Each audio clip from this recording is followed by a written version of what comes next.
All right, this is part 2 of A Christmas Carol. And last time we looked at the question, what is art?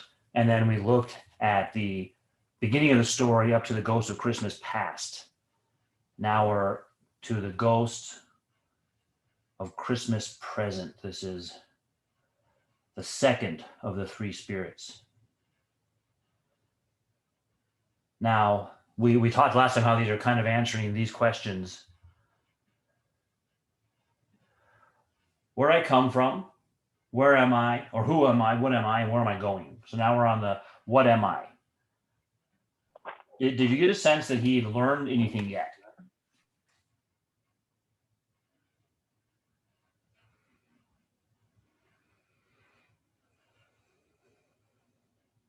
He's still putting up arguments to defend himself, right? There might have been a little bit of cracking in his arguments, especially about Fezziwig. But then when it got to Belle with her husband talking about poor Scrooge, he's defending himself again.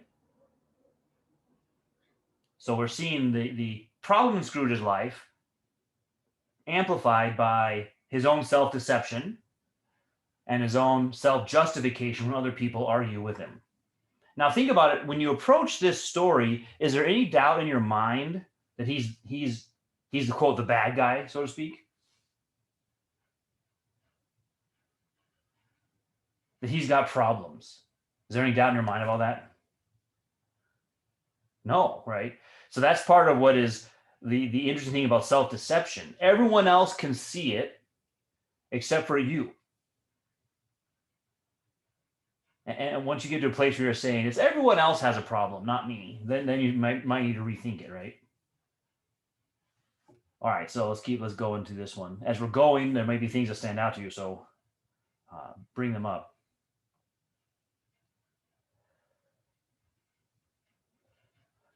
Now he says he was prepared for almost anything. He was not by any means prepared for nothing. And consequently, when the bell struck 1 and no shape appeared, he was taken with a violent fit of trembling. So 5 minutes, 10 minutes, a quarter of an hour go by and nothing came. All this time he lay upon his bed. The very core and center of a blaze of ruddy light was streamed upon it when the clock proclaimed the hour, and which, being only light, was more alarming than a dozen ghosts. I only think he's being made to wait. What do you think about that?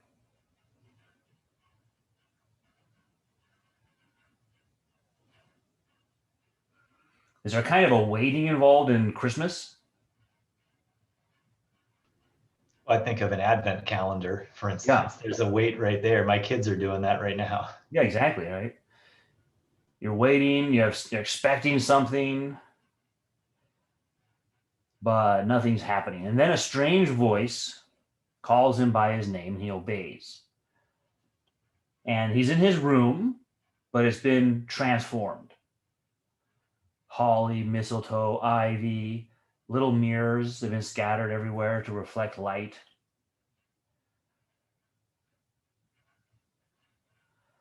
There were a pile of food heaped upon the floor, all kinds of foods. You can read those. This is interesting, like juicy oranges. I don't think you value those too much, do you? Like you can go any day you want and get an orange. That was a delicacy. Barrels of oysters, minced pies, and a jolly giant. And he bids him, come in and know me better, man. Here he is.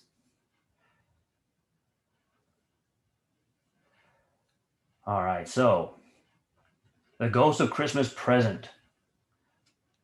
What do you think about his, anything stand out to you? Want to talk about his appearance, how he's being described?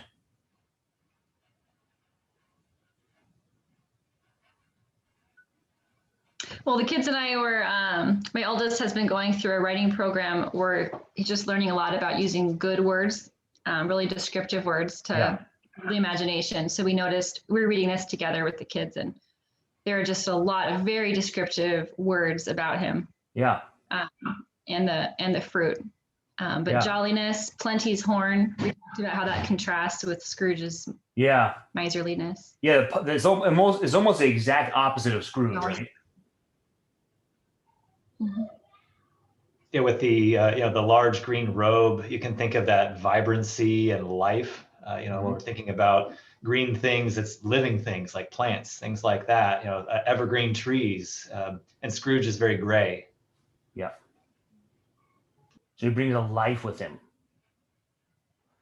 And then it says he has a antique scabbard, but no sword was in it.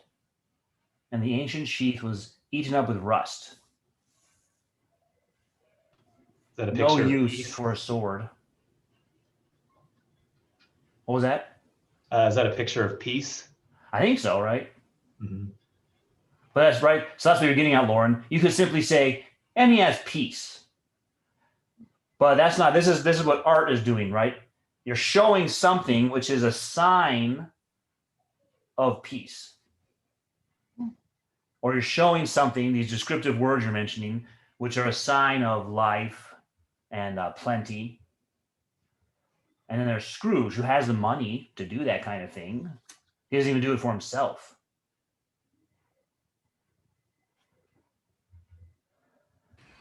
I was just gonna add. I think not only does it say that he has no sword, Let me but the introduce you fact, real quick. This is a student from ASU, Eric. hi. Thanks for joining us. Yeah. So I was just thinking, like, not only does it say he has no sword, but the fact that it's like eaten up with rust means that he's not just now with peace, but he's been with peace Yeah. for some time. Yeah, it hasn't needed for a long time. So he asks him if he's been around any of his younger members of my family, 1,800 of them. And Scrooge hasn't. So then he takes him, touch my robe, and they're going to go. They're in a marketplace where it has some of those same things for sale for Christmas. And just kind of normal people's lives for a minute here, walking through those people shoveling away on the housetops, and they're joyful and full of glee. So again, contrast with Scrooge, right? He doesn't have shoveling snow is no fun. He doesn't have to do that. Here they're doing it and they're joyful. So you have sort of description here in these paragraphs of life. Plenty. And how the grocers are described. Now, I wonder if we have it a little worse off in the sense that we're familiar with this kind of thing. It doesn't surprise us, right? If you go to the store, you'd be shocked if they're out of oranges. So there's not really a time of plenty and then want. It's just always stuff. So it would be interesting to reflect on for us on why that is.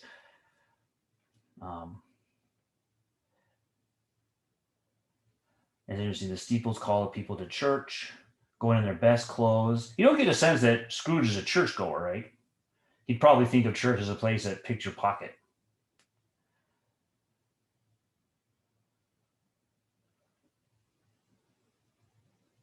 And this is interesting. It's a shame to quarrel upon Christmas Day. Of all days of the year, can you set aside your quarreling, not have an argument on Christmas? So now we're going to look at a particular house.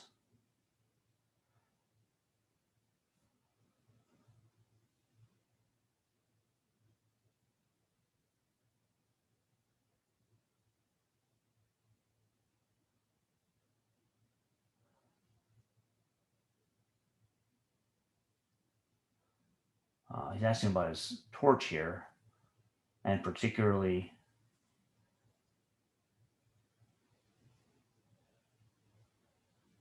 the seventh day. You can't make money on the seventh day.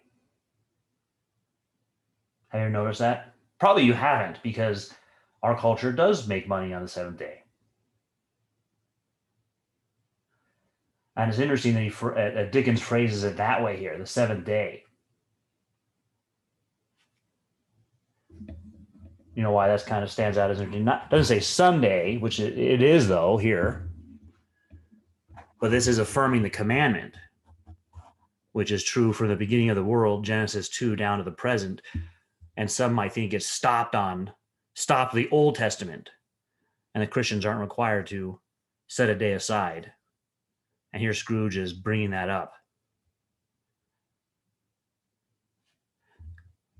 That's a lot. That's 1/7 is a lot of money to miss out on.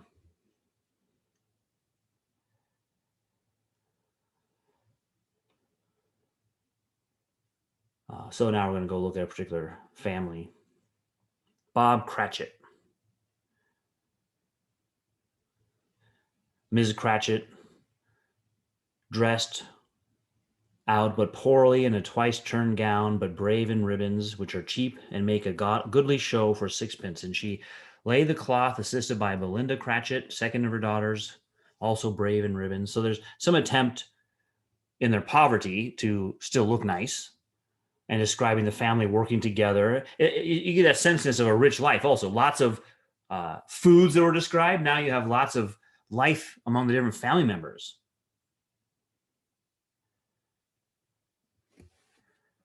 And they're wondering, where's Bob Cratchit? It's not home yet. And remember their goose, right? Their goose is not very big.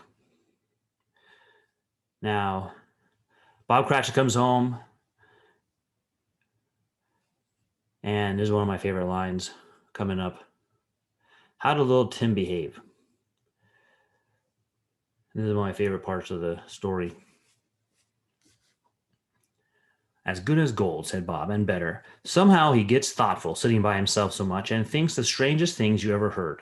He told me coming home that he hoped the people saw him in the church because he was a cripple, and it might be pleasant to them to remember upon Christmas Day who made lame beggars walk and blind men see. Now think about that, right? A little boy can't run around with the other little boys, and the normal thing to be would be to have self-pity. Why this happened to me? Where is God? God could cure me. I've read stories where God heals the lame. Why can't God heal me?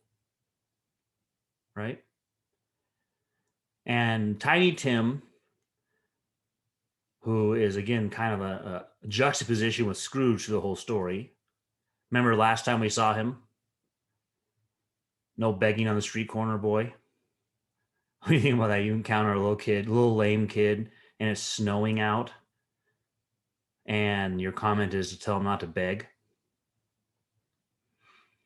So, yeah, normal thing would be to think, well, why did this happen to me? Kind of turn inward. And instead, he's thinking about how others might use his lameness as an opportunity to think about Christ. And that's really the purpose of natural evil, isn't it? Make us stop and think. I hope other people, when they see me, stop and think.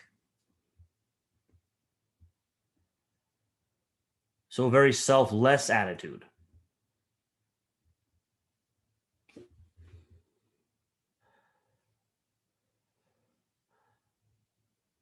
He has a little crutch. Anything standing out here in their dialogue? Their family dinner? Where would you rather live? With Scrooge or the Cratchits?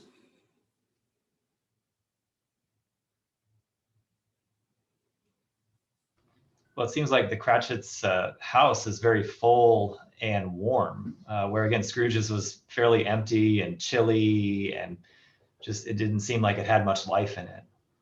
Yeah, so description here, that's a good way to put it. So in philosophy, we might talk about meaninglessness and emptiness one way. Here, Dickens is showing us that, right? He doesn't have to say Scrooge's life is meaningless. He's showing us, which is what the artist does. Yeah, huge house, just using one or two rooms, and the whole house is cold. The only fire's in the one room you're in, and it's not even a very good fire. But the life especially doesn't come from that. It comes from the family. We saw that in the Christmas past also, contrasting him and Belle. Now I have it in the Christmas present. And they're going to have this dinner, describing the dinner. And in their poverty, the best they can do is still better than what Scrooge can do. and what he does. Because even if Scrooge made a feast for himself, it wouldn't be as good as this. You'd be sitting alone in your cold room eating it, let alone what he actually does. He doesn't even do that much.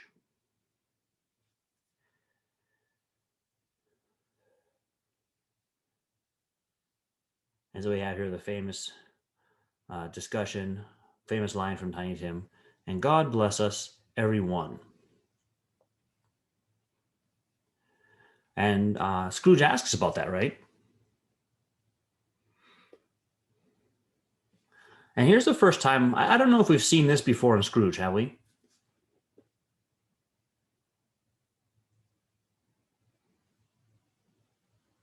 Why does he care?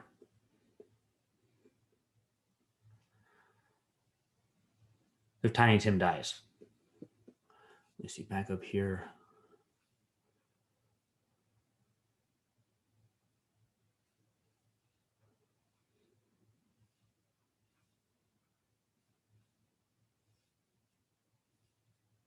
There's one thing I wanted to bring out. I'm not finding it now.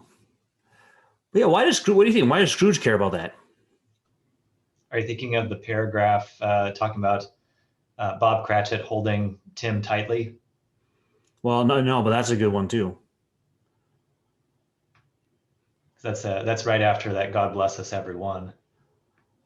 Which, as a father, gets to me these days. Yeah, big time. Yeah, I know. Yeah, whenever I see this family picture and you think about little Tiny Tim, if you're a parent, just kind of like, yeah. All right, so why does he care if Tiny Tim dies? And you get this theme here now, which if the shadows remain unaltered, something he asks about the ghosts of the future, when he's at his grave. If everything stays the same, and incidentally, I bet you could, if you wanted to do philosophy here, I don't recommend it. This is literature, but if you want to do philosophy, I think you can get out of this an anti-libertarian, pro-compatibilist view of free will. If all things stay the same, then this must be the outcome. It can't be otherwise. Whereas libertarian free will would have to say, no, they could all stay the same, and there's multiple possibilities that happen. The only way for it to be different is if something is different, some other thing changes about what's going to happen. But I don't recommend doing that because that's not the purpose of the book. But I've had students ask me that before, like, "Hey, what about Scrooge? Is he asking about free will and possible worlds?" No.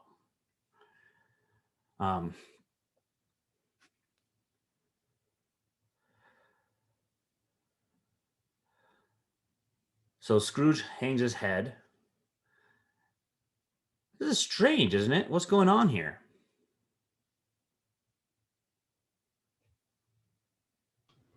Well, it's almost like when Scrooge said that originally to the charitable workers who were gathering for the poor, it just came out of him. He didn't hear how terrible it actually sounds, and now he's hearing it quoted back to him, and he realizes. Yeah, that's what comes next. Another one of my favorite parts. Yeah, that echo suddenly, he really gets it. If man you be in heart, not adamant, forbear that wicked cant until you have discovered what the surplus is and where it is. Will you decide what men shall live, what men shall die? It may be, in the sight of heaven, you are more worthless and less fit to live than millions like this poor man's child.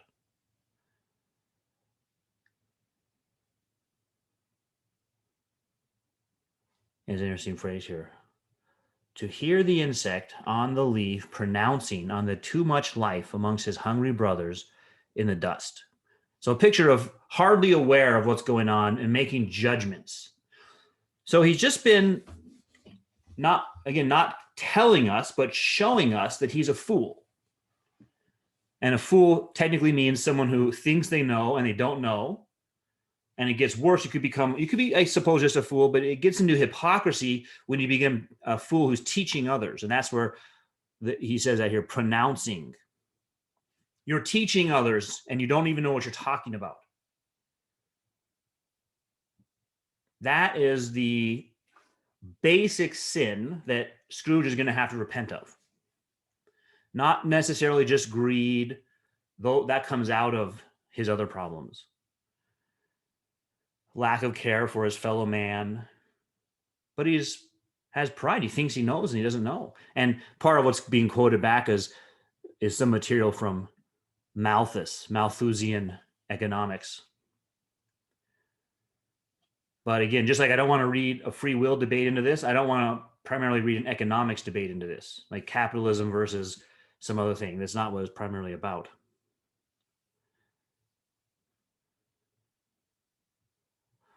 And then watch how quick it turns. Bob Cratchit brings up Scrooge, the founder of the feast. And it is just like Tiny Tim. Tiny Tim is father's son. Bob Cratchit doesn't seem to have any anger here, right? Resentment. Should have been having a cost of living increase all these years. To Mr. Scrooge, and then, but Mrs. Cratchit does. I wish I had him here. I give him a piece of my mind to feast upon. And remember what it said about not having disagreements on Christmas Day. So Bob appeals to the children are present and it's Christmas Day. And I like this. The health of such an odious, stingy, hard, unfeeling man as Mr. Scrooge.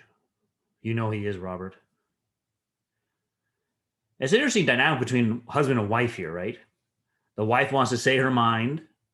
The husband's trying to say, well, wait, just consider the children are listening to you right now. You're going to be teaching that attitude to them. And it's Christmas of all days. But in a way, I don't want to impugn her, but in a way, she's tempting him because it would be really easy as Bob Cratchit to say, you're right. I hate that guy. He makes my life miserable. He's the worst boss on earth. Wouldn't that be easy to go into? So it shows something about Bob Cratchit here where he's able to say, he doesn't give in to that here, right? And he encourages her not to. But the things she said are true. And I don't know if Scrooge has ever been told those things before to his face. And what do you think? Is this a standard marriage reconciliation? All right, I'll drink the health for your sake and the days, but not for his. Long life to him, a Merry Christmas and a Happy New Year. So then all the children, see again, the children are going to mimic. They all toast after her. Tiny Tim last of all. What stuck out to us there is where it says it was the first of their proceedings which had no heartiness. Yeah. And I think the first time I read that, I had just sort of intuitively thought, oh, because of Scrooge, you know. But the second time I was actually, no, it's because the mom's bad attitude. She's bringing down the. Yeah, it probably would have just passed unnoticed if they had all done it right after Bob Cratchit said so, right? Yeah, she inserted her discontent there as yeah. Now. Well, I was going to add, because that actually might have answered one of my questions I had, because I was wondering why Tiny Tim, it says that he wouldn't care 2 pence for it, where it's like he's the kind of the more bright one, where he said, God bless us, everyone, and wanting other people to learn and to think. And so I was confused as to why now when it comes to Scrooge, he doesn't care to drink for Scrooge. What does that mean? Yeah, what do you think that means here?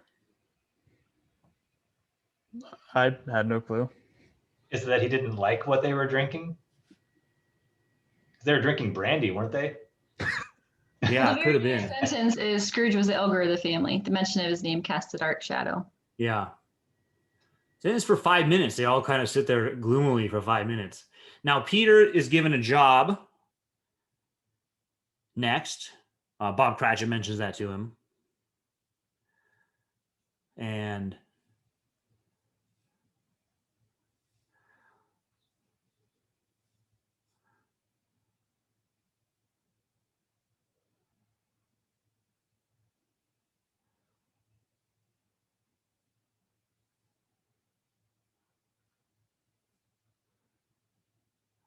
anything about that stands out to you?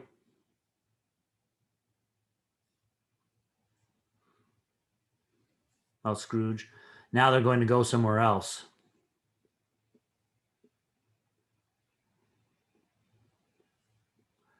So they weren't a handsome family. They were not well dressed. Their shoes were far from being waterproof. Their clothes were scanty. But they were happy, grateful, and pleased with one another, contented with the time. All right, so now they're going to go to another location.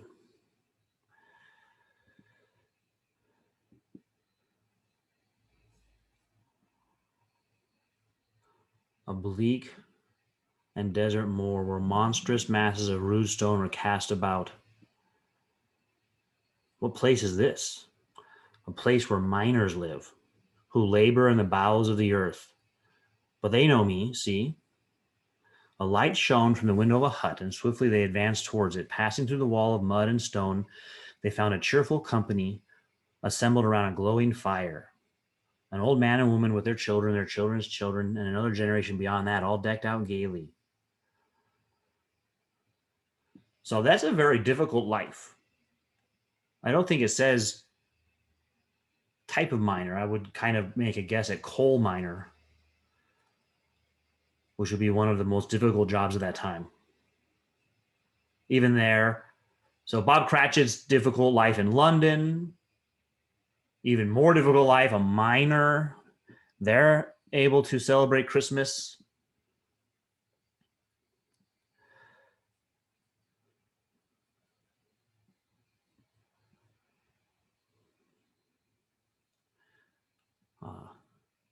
Going to a solitary lighthouse. And even there, the two men who watched the light had made a fire and wished each other Merry Christmas.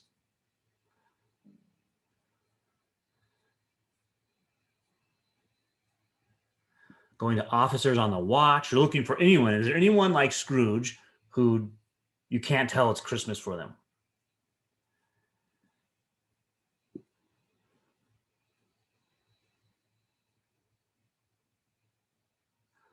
And then we're going to go look at Fred. He's laughing. What is he laughing about? He said Christmas was a humbug. So this is coming. You're hearing Fred say that after you've seen various kinds of people and how they celebrate Christmas. The lighthouse guys don't think it's a humbug. The miners don't think it's a humbug. Soldiers on watch don't think it's a humbug. Scrooge thinks it's a humbug. And so Fred's laugh is like resounding through all of those. He's a laughing stock. More shame for him, said Scrooge's niece. And describes her a little bit. Remember, Scrooge, I don't think he's ever met her, right? As we get the sense at the beginning of the story. And he views him as a comical old fellow. Is that how Scrooge wants to be viewed? As comical? No. He thinks he's very serious. He's doing the right thing. And again, you have this interesting thing where Fred is not making an excuse here, right? But he's describing him. His wealth is of no use to him. It doesn't do him any good. It doesn't even make himself comfortable. He hasn't the satisfaction of thinking that he is ever going to benefit us with it, making a joke. But she doesn't have any patience for him. You get this interesting dynamic, right, between the men and women. He says, I'm sorry for him, because who suffers? And this is what's interesting when you talk to people, even today in our culture. They wouldn't have any, it would never cross their minds to feel sorry for the wealthy. No, I want to be like the wealthy. I'm trying to keep up with them. Instead of saying, well, that's really sad. Now, you might think the way the wealthy we keep up with, they spend their money extravagantly.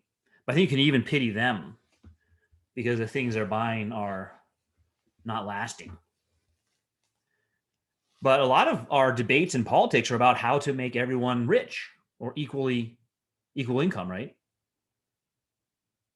And you say, no, I don't really want that. I want to stay poor. Keeps you hungry and on the edge of life. So you're always striving instead of becoming complacent. So he suffers by his ill whims himself. He doesn't like them. And what's the consequence? He loses a good dinner, right? So Fred's got this great attitude. You have all these people juxtaposed with Scrooge. And Fred really was the one there from the beginning who challenged Scrooge And now Scrooge is overhearing him talking to his wife.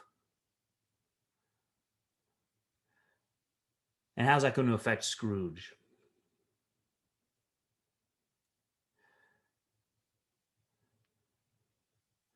The consequence of his disliking us and not making merry with us is, as I think, he loses some pleasant moments which could do him no harm.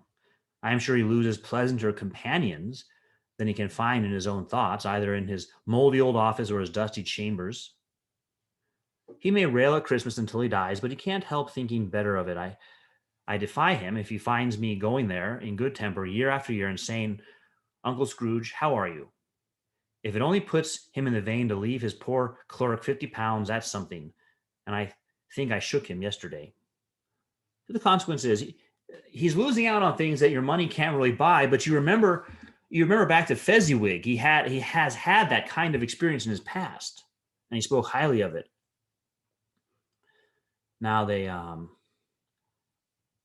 have their game, their dinner.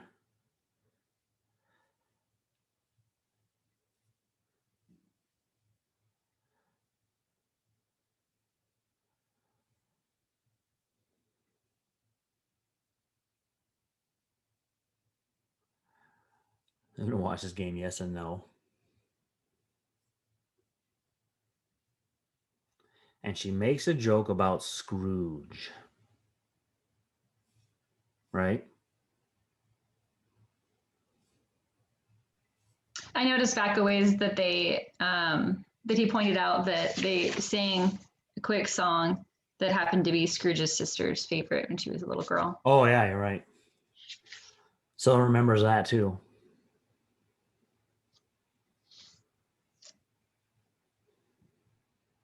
So even here, Scrooge is becoming light of heart. They're going out visiting many homes, going to sick beds, and they were cheerful. On foreign lands, they were close at home. By struggling men, and they were patient in their greater hope. By poverty, and it was rich. In almshouse, hospital, and jail, and misery's every refuge, where a vain man in his little brief authority had not made fast the door and barred the spirit out, he left his blessing and taught Scrooge his precepts. So all these conditions of suffering, Scrooge sees Christmas visit them.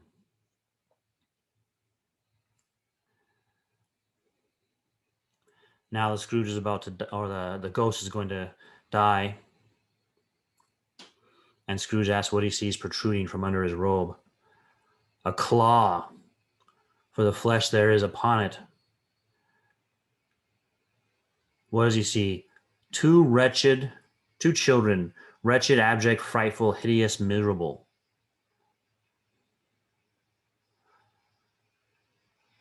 Yellow, meager, ragged, scowling, wolfish. That gets to what you were talking about earlier, Lauren, these descriptive words. Devils lurked and glared out menacing. Contrast that with what they've been seeing for Christmas. Scrooge started back.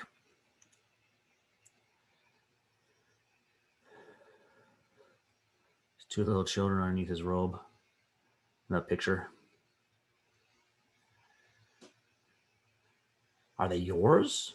They are man's. The girl is want and the boy is ignorance. Beware them both, and all of their degree. But most of all, beware the boy. For on his brow I see written, which is doom, unless the writing be erased. So, ignorance. Remember, contrast the fool. The fool is ignorant, but the fool doesn't know he's ignorant, because you could know you're ignorant, but the fool thinks he knows and goes around judging and teaching others. Is doom coming on? I mean, think of how far you can press that. Ignorance back to the very first action. You can be as God. Ignorance of what you should know from general revelation. When we think about doom coming on us, I don't think we normally think of that, do we? The consequences of ignorance. Even in education, I'm in the education field and I hear educators speaking and they speak highly of knowledge and they want students to know things, but the things they're teaching them aren't getting at the basic problems that face us. Our condition before God, for example. That there is a God. That it's clear that there's a God. And then we get back into this. They have no refuge or resource. Are there no prisons? Are there no workhouses? And the bell strikes 12 and he's gone. But there's a solemn phantom. All right. The last of the spirits. The future, which is harder to see, just points onward.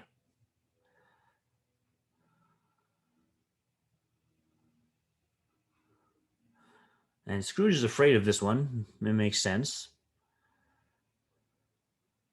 What is your purpose for me? To do me good?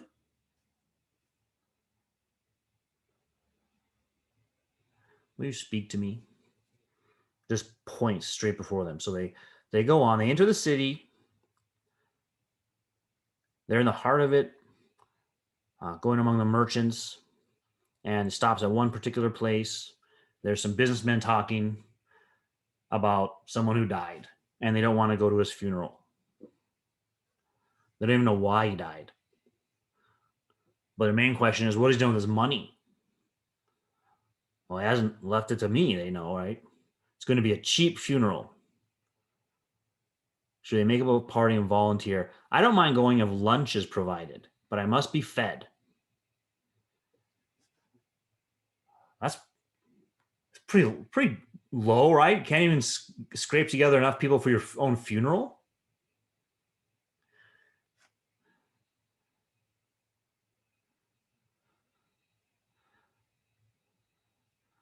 This guy's the most disinterested of all because I never wear black gloves. I never eat lunch. And he's the most particular of his friends. And why? How did he know they're close friends? Because we used to stop and speak and say, talk to each other when they pass by. That's his best friend on earth. Another description. See how this is? You could say the sentence, Scrooge had no friends. Doesn't this show it more powerfully? Getting what art does, or in this case, literature, how literature describes things instead of just telling us things. These men of business. And it's interesting that he doesn't realize why the spirit would attach importance to this.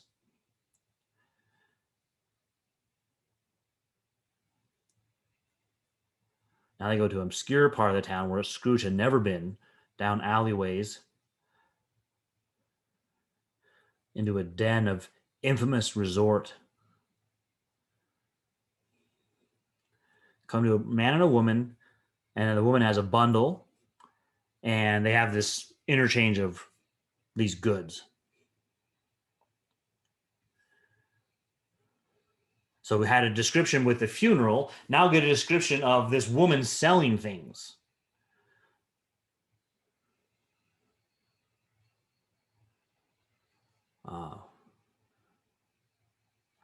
And she has to justify herself having to take them. What do you think of her justification? I always like this part. Who's the worst for the loss of a few things? Not a dead man, I suppose. And if he wanted to keep them, the wicked old screw, why wasn't he natural in his lifetime? If he had been, he'd have had somebody to look after him when he was struck with death instead of lying, gasping out his last there alone by himself. What was that image of someone gasping out their last breath alone? What does that evoke in you?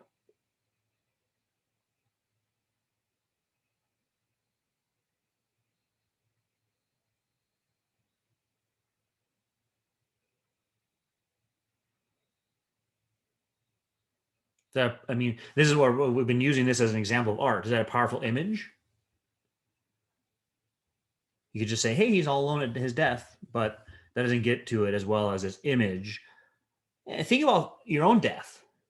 I mean, there's two deaths you probably would fear. Sudden death. You're just killed on the way to the grocery store in a car accident. But then this death, right? Well, usually when we're thinking of people on their deathbed, they're saying last words, but he Yeah. has no one to listen to him. Yeah.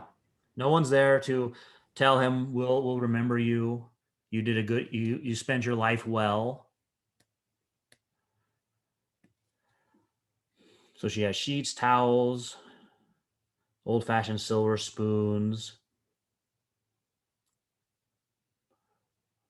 Oh, his bed curtains. She took him down while he was laying there dead. Well, we're each born to make your fortune. And she says, right, I won't hold my hand back if I can get something by reaching it out. So these characters, you think about the difference between them and some of the ones we've met earlier. These are very rough characters. She has his blankets. Hope he didn't die of anything catching. And she says, don't be afraid. I ain't so fond of his company that I'd lawyer about for him if for such things if he did. So there's no care here at all.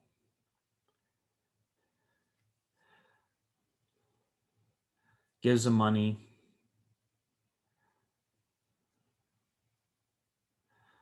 Scrooge, or Spirit says Scrooge, shuddering from head to foot. I see. The case of this unhappy man might be my own. My life tends that way now. He's not yet understanding this is the future. This might be my own. It hasn't yet dawned on him.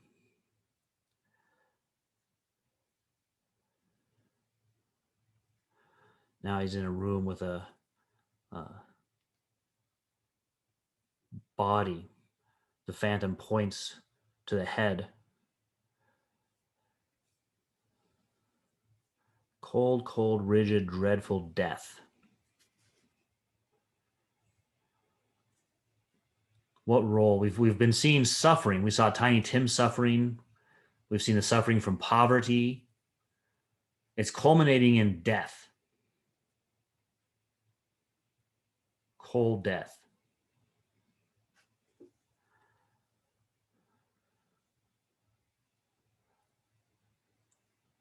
No voice pronounced these, but Scrooge heard them as he looked upon this bed. He wants to leave this fearful place. And the spirit points to this bed and he says, he's not going to do that. And he asks, is there anyone who feels emotion caused by this man's death? That's a kind of a natural thing. We were just talking about that, right? No one cares that you died. Does anyone feel any emotion?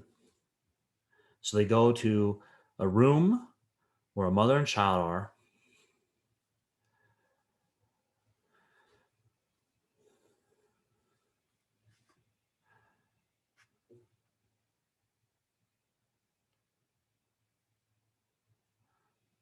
What do you think? Well, let's see here. She hurries to the door to meet her husband, whose face was careworn and depressed, though he was young. He sat down to the dinner. Is it any good? Is there any hope? There's no hope. If he relents, there is hope. Nothing is past a miracle. So here's a couple worried about getting evicted and wondering if there's any hope that he might relent. And Scrooge doesn't know who this is yet.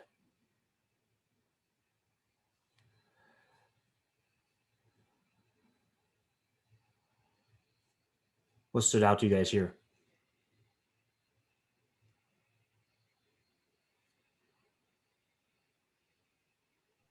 Well, it was a different family right before the Cratchits, where Yeah. basically they were going to be evicted. Now they're joyful that Scrooge died. So there is someone that felt emotion at his death, but for completely the wrong reason Exactly. and the wrong emotion, I guess. Yeah, he says, show me someone with emotion. Scrooge is going to kick these people out in winter. And when he dies, they have a reprieve from that and they're happy. Right? So it's like, that's not very good. It's not what I wanted to feel. Now they What you wish for, right? yeah, now they switch over to the Cratchits.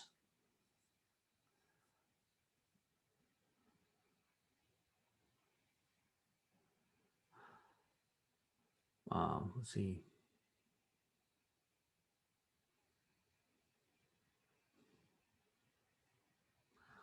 And Bob speaking highly of the kindness of Fred, that he had inquired of Bob what had happened. So I'm heartily sorry for it, Mr. Cratchit, and heartily sorry for a good wife.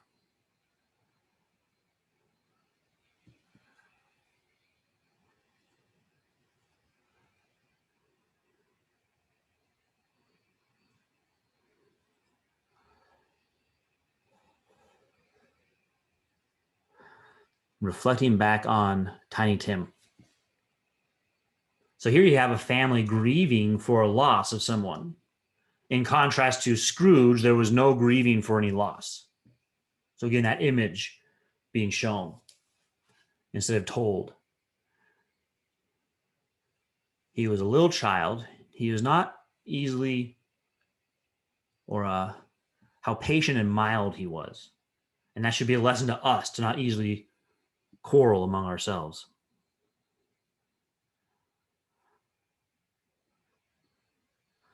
So Spectre says, Scrooge, something informs me that our parting moment is at hand. I know it, but I do not know how. So he's shown, remember, this is one of the few things he said with the ghosts, will Tiny Tim live? And he seemed to be sorrowful that he wouldn't. So before the ghost leaves,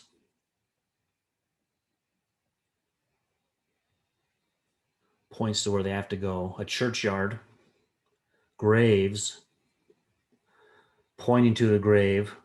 Before I get any closer, are these only the shadows of what may be? Men's courses will foreshadow certain ends, to which, if preserved in, they must lead, says Scrooge. But if the courses be departed from, the ends will change. So that's the compatibilism, the causal effect, right? You're choosing this, you get some end. If you chose something differently, you'd get a different end. But you can't get a different end without having a different choice. So he looks at the name, right? Ebenezer Scrooge, his own death.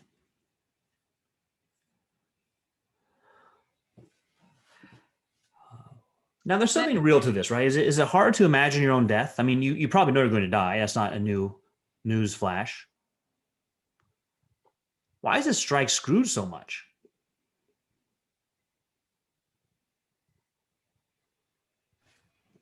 I think it kind of strikes him just because he kind of realizes that he didn't have meaning in his life, and he realized like everything that he assumed was good wasn't good, because what did it get him in the end? No one cares, and the people that do care are happy for it. Yeah. Yeah, he connects. It's not just that he's going to die, but am I the man who lay upon the bed?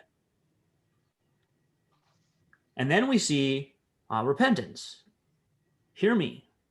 I am not the man I was. I will not be the man that I must have been, but for this intercourse, show me this, if I am past all hope. I don't know if this is on purpose, but in Dante, the doorway to hell says, abandon hope, ye who enter here. Am I already condemned with no hope, or is there still hope?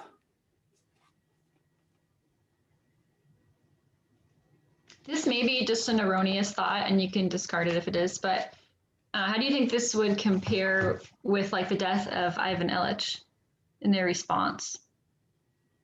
Do you think it's similar, or? I think it is similar. If you're asking me like which one, they get at it from slightly different ways, but they're addressing something similar. I know Tolstoy really liked Dickens, thought he was one of the best novelists ever. So he comes after Dickens. So he may have been, I don't know if he's styling that story on this. I would doubt it, but yeah, that's a similar kind of thing, right?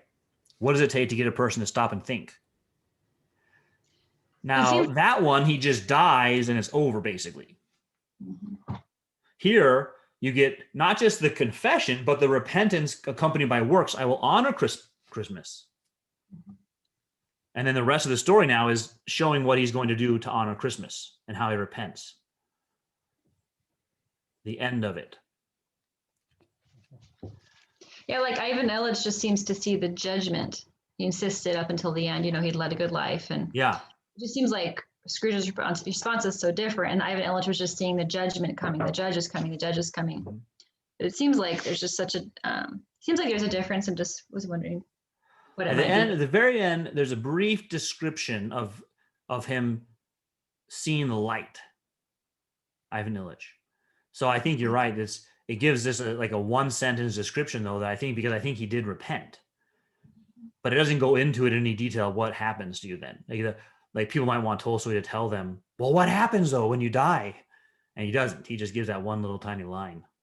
So here we get Scrooge though having much more of a life to show what he's done, right? And so you are all familiar with sending the turkey over, the prize turkey, and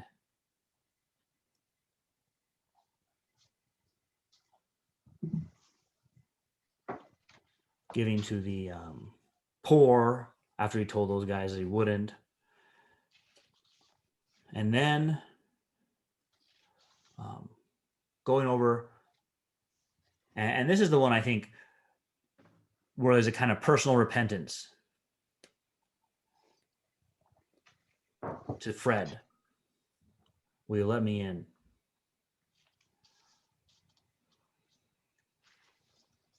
Before that, though, Owen, after he woke up, he did say something intriguing, which was about how he said he admitted that he didn't know, and he didn't know anything. Let's go up and let's highlight that.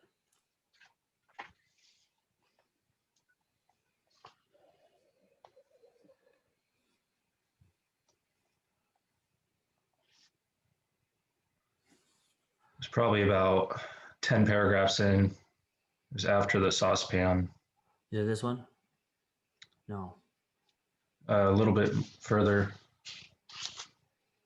There you go. Paragraph starts with, I don't know what day of the month it is. Yeah.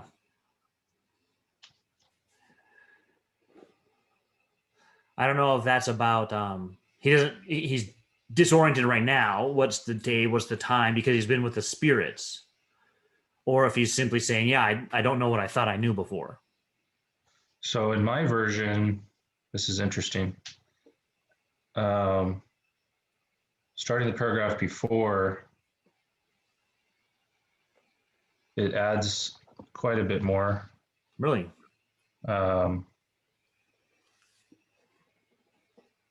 So it says, really, for a man who had been out of practice for so many years, it was a splendid laugh, a most illustrious laugh, the father of a long, long line of brilliant laughs. And then it says, I don't know what day of the month it is, said Scrooge. I don't know how long I've been among the spirits. I don't know anything. Mm-hmm. I'm quite a baby. Never mind. I don't care. I'd rather be a baby. Yeah. So it adds a little bit in there about him going further and saying, yeah, that's good. Yeah, I mean, I agree. It is a little confusing on whether he's saying he doesn't know how long it's been and how long he's been among the spirits, but he seems to go a little bit further than that and says that he is almost reborn in a way. He's admitting that he's a baby. Mm-hmm. Yeah. Yeah, that's a good point. The imagery of reborn. I'm as a baby now. Yeah, I like that. And then Bob is late. Right? Scrooge says, what do you mean coming in here at this time of day? I'm very sorry I'm behind time. Yes, I think you are. Step this way. Bob's already given excuses. It's only once a year. Won't be repeated. I'm not going to stand for this sort of thing anymore. You can think about Bob thinking he's going to get fired. Therefore, I'll raise your salary. You can't imagine Bob thinking about what just happened with Scrooge, right? A Merry Christmas.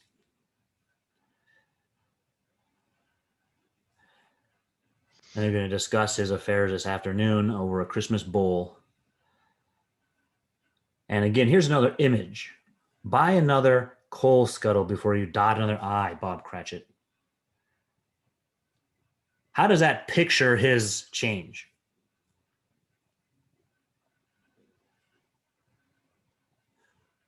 Originally, he was opposed to Cratchit using any coal practically. Yeah. So is a picture because he said, remember, coal is a waist, just put on a jacket.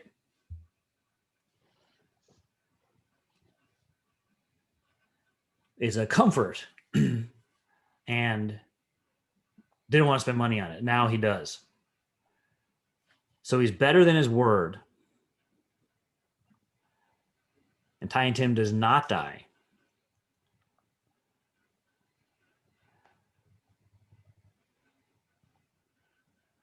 And it's funny, some people laughed at him, but he knew nothing ever happens on this globe for good, at which some people do not have their fill of laughter.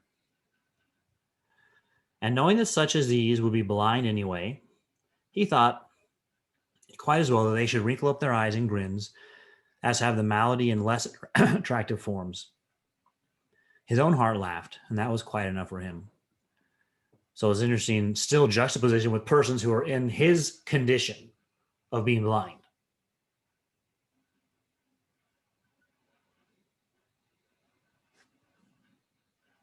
And so what does this one mean? A total absence principle of intercourse with spirits. No more spirits. So the theme of the story is, you could say, well, this is just a warm, fuzzy story. I just love it. I feel so happy. Yeah, sure, that's fine. But think about what happens, and maybe I'll help us see what makes us happy here. Here's a man, prideful, ignorant, living a miserable life, but doesn't even know it and defends himself if you tell him that. Having to be shown truths about himself to penetrate through that self-justification and self-deception. And these are truths leading up to the truth of natural evil. When you die alone, you're only getting what you deserve for how you lived. That's what you deserve. And then repenting of that and changing how he lives. I think what Brandon pointed out is a good image, right? Being as a baby. Is that a story that makes us feel good? Not just because Tiny Tim lives. I asked you last time, do you know a Scrooge? Remember? You know any Scrooges? Are we all Scrooge in some way? Aren't we all? Yeah. I mean, there's something there, right? None of you, I know you well enough to know you don't live like Scrooge. You don't know that. Yeah. Well, you might. You've been tricking me all No this time. way. There are lots of ways we can be like Scrooge. But you have the same core problem. And how do I know that? Because say, well, you know us enough to know we don't live like Scrooge, but not enough to know that, Anderson. Well, here's how you know it, because you're dying.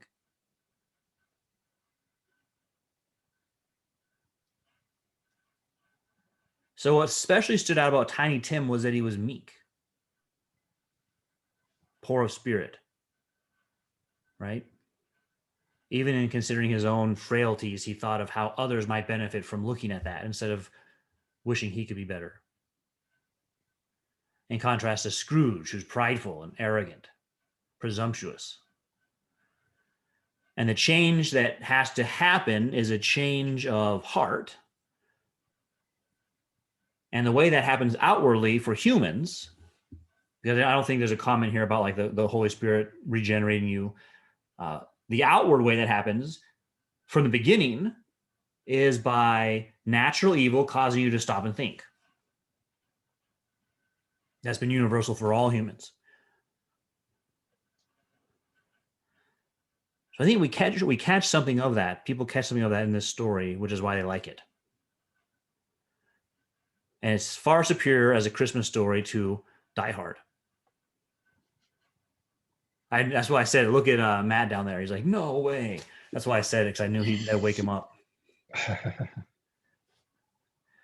Are any last thoughts? I know that we don't do this in art, but it's interesting at the end to think about what was Dickens' motivations behind the end of the story and how possibly he wanted to affect others. Mm-hmm. It seems like there's something to be said about Tiny Tim's observation and possibly trying to have hope for everyone, maybe treating everyone with kindness and respect no matter what, even if they are like a Scrooge, that there's still hope for them. Yeah. It seems like Dickens wanted to do that with the character Scrooge, that we could still be like his nephew. The way that his nephew treated him was how we ought to treat him, that could affect them eventually. Yeah, that's right. Fred possibly could have grievances, and he doesn't press his grievances. He's kind to him. I think this quote, I think, summarizes Dickens. It's a quote from here. Not to know that any Christian spirit working kindly in its little sphere, whatever it may be, will find its mortal life too short for its vast means of usefulness.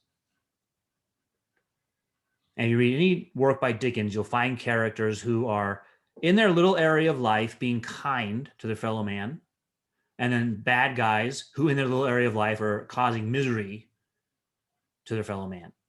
And in Dickens, those are the good guys and bad guys, and there's various levels of them.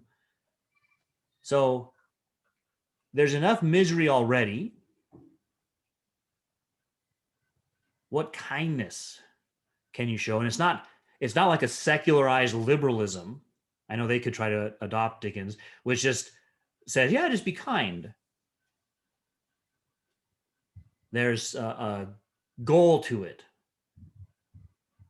Your kindness is making them think on him who made the lame walk and the blind see, as Tiny Tim says. So we might want Dickens to come out more heavy-handed, but he's not a theologian. I think he's doing quite well as an author. And I can tell you some other time I'll tell you the criticisms of Dickens. Some people criticize him. But he's presenting this to us where whatever shortcomings he had in his own personal life or theological shortcomings he had, set those aside and just treat the piece as a work of art. Can it call us to greater reflect on Christ in the way Tiny Tim described? Right? And if for some reason you find some quote from Dickens in his diary where he said, I don't want anyone ever to think of Christ. Well, that doesn't affect this at all, right? Because this is a separate entity now that he wrote it. Can I make one comment? As far as the criticism that it's completely secular, it reminds me a lot of the book of Ecclesiastes, and that, it kind of focuses on what life is like now. And one theme that comes up a lot in the book is that of death. Yep. So as Scrooge is faced with his own death, it causes him to re-examine his life, and then he basically lives his life very differently. And there's chunks of Ecclesiastes that basically talk about enjoying life, enjoying, you're right, food and just the gifts that God has given us. And it's basically because of that changed perspective of seeing life in light of our death. And, of course, God fits in there, and it's not kind of like in this book. I mean, like, God isn't mentioned overtly that many times, but it's kind of there. So I think even though Dickens doesn't just flat out say, Scrooge heard the gospel and responded, I don't think it needs to, because right, exactly the point there. Yeah, that'd be more like a sermon or a theological treatise, which are fine, but they're just different kinds of things. And we don't have to reduce everything in the world to one of those. You can have literature, which shows this stuff. So I think your example of Ecclesiastes is good. Remember what is a summary of the matter? Fear God and keep his commandments. Yeah. Don't you fear God? That used to be something that people would ask each other, had meaning. Don't you fear God? And that seems to be one way you could describe what happened to Scrooge. The fear of God was put in him.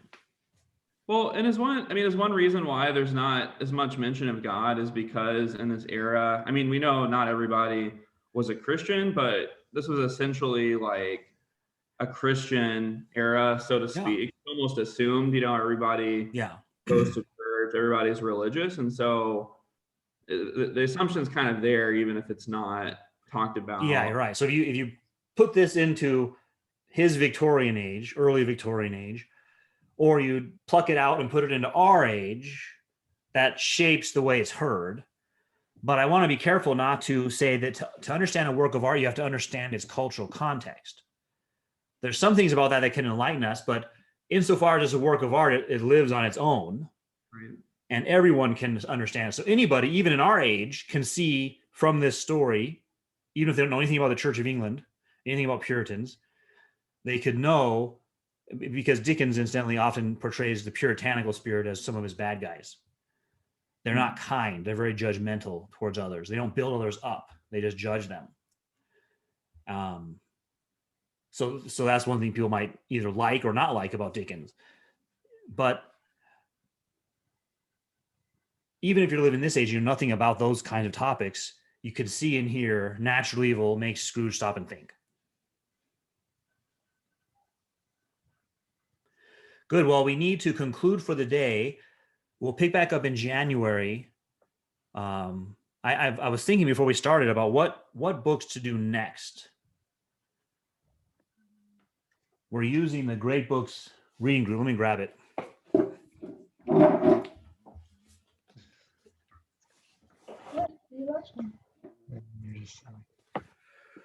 So we've been working from these. He's probably got some. We made a departure for Dickens.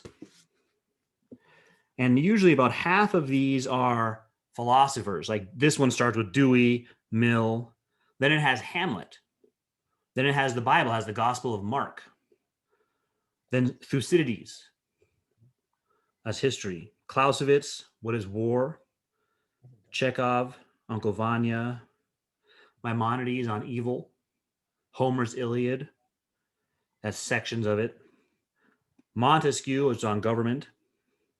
Then Chaucer, selections from the Canterbury Tales. Then Aeschylus, Agamemnon. William James, The Beast in the Jungle. Machiavelli, The Prince. And it ends with Tolstoy's Death of Ivan Ilyich.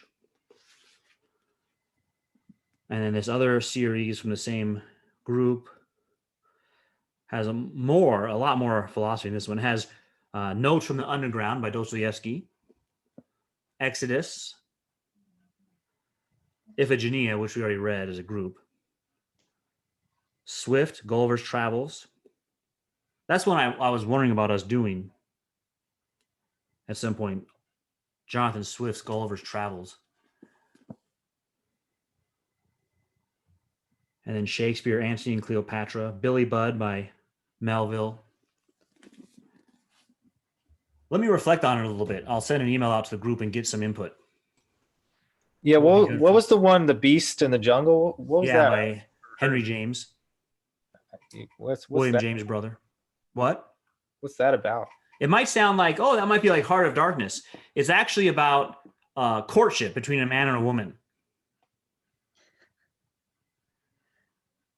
And she describes something that's the beast in the jungle.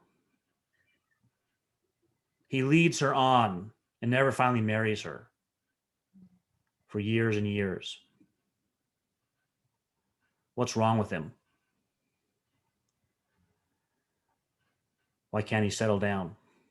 Have a wife? Ruins her life because she can't marry anyone else, obviously. But I don't know. For the new year, let me think about what would be a good one. And if you want to email me any ideas you have, that's fine too. I'll send out a group email. Hope you all have a good Christmas. Don't forget to keep Christmas in your heart.